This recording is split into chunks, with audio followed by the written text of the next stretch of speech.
For the number 88 machine, which is the Ryder Engineering car of Spa-Francorchamps. Engine of turn one, there you see the rabbit. It looks like out actually. Car. So a bit of misinformation on the screens there, but there you can see the damage he's done to the Armco barrier. But great to see Thomas Enger climbing out of the cup.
It's being controlled by the intelligence. A great line through turn one, heading up now towards turn two. Just look at the speed.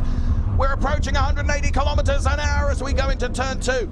Brilliant braking, all assured and controlled. You can hear the 560 horsepower being unleashed through 3 and 4. And now it's the Parabolica. As the tens of thousands of fans here witness history in the making from Audi piloted driving. This is a fantastic shot from our helicopter that is tracking the car. Now, this is going to be crucial. Heavy braking as the car reaches 220 kilometers an hour and brakes now for the hairpin. Brilliant line through the hairpin, measured, controlled, accurate, precise, and then the acceleration out of the hairpin as we head down towards turn 7 now. This is Bobby, and it's Bobby completely on its own with no driver in there, looking very assured and very comfortable. All the fans in the grandstand can hardly believe what they are seeing right now.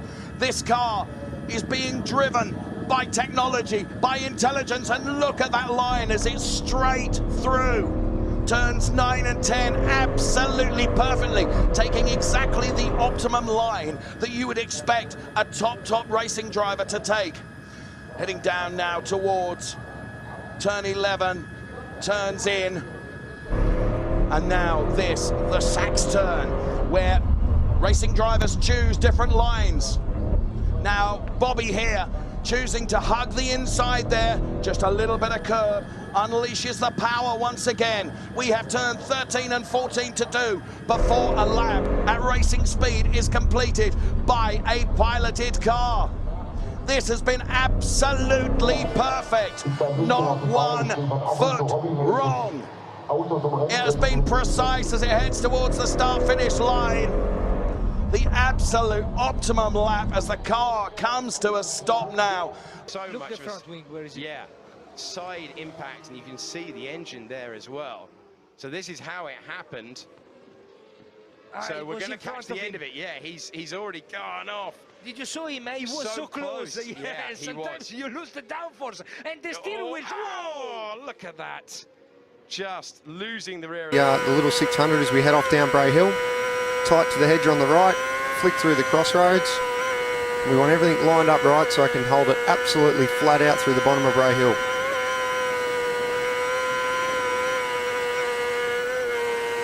See the bike squirming there as the suspension fully compresses at the bottom of Bray Hill. Now out from the sunshine back into some shade. And as we wind down all the way back down to first gear for the tight right-hander. And you'll see here it's a sunny day, but under those trees there's a lot of shade, which makes it quite difficult to hit your reference points. You have to be very accurate in where you are on the course. And it's very interesting to see the data here and watch, see the brake pressure as we come into the corner. Easing the brake off ever so slightly, change your direction, picking that throttle back up as we accelerate and drive hard out of the turn as we work our way out towards Union Mills. And you see very interesting to see the revs of the bike here build up as the bike's over on the side of the tyre. Absolutely flat in 6th gear through that kink as we head up into Union Mills. And we dive back down into the shade again.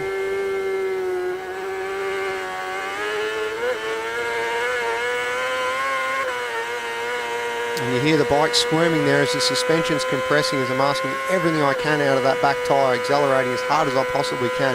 You can actually hear the revs of the bike sort of working up and down as the bike squirms on the back suspension. And we're heading up to the Ballygarry, big committed corner, flat out in top gear. Drop it back one and drive as hard as you can back on that throttle.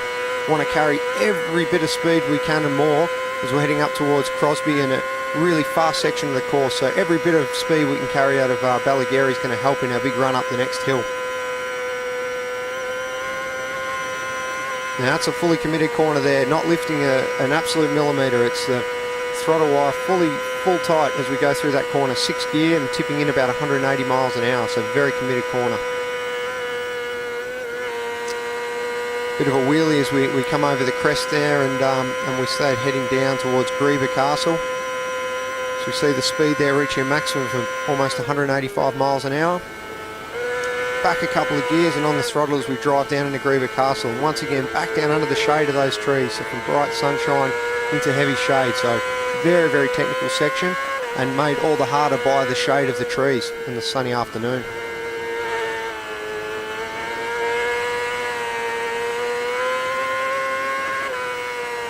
Just taking a moment there to listen to that engine revving out and reaching its maximum revs in each gear there, right up very close to 16,000 RPM. So the small 600cc engine is absolutely singing.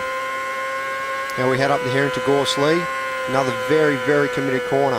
So we drive up absolutely flat from the middle of the corner onwards in 5th gear there as we drive down to Ballacrane traffic lights. So from the last section where we just go, go, go, now it's lots of woe as we drop right back to 2nd gear in a slow corner. Middle of the corner back to about 65 mile an hour. And then back up into the trees again and back into that shade. And you see the areas here, the shade under the trees, where it really carries, it holds the dampness. So if there's been any rain in the morning or the night before, it takes a long time to dry around the edges of the hedges here and under these trees where it stays damp. And this is where years of racing the TT comes into play, because your knowledge, you know where the track tends to hold the water, where it dries first, and that's so important when you go out here. There's no practice before a TT race that morning. It's straight out into the race. So you know, years of knowledge in racing here prior to coming to the event really come into play. Coming down here through the Glen Helen section. And listen as I build the revs up here. Very, very fast into Glen Helen 1. And then braking and downshifting as we come into Glen Helen 2.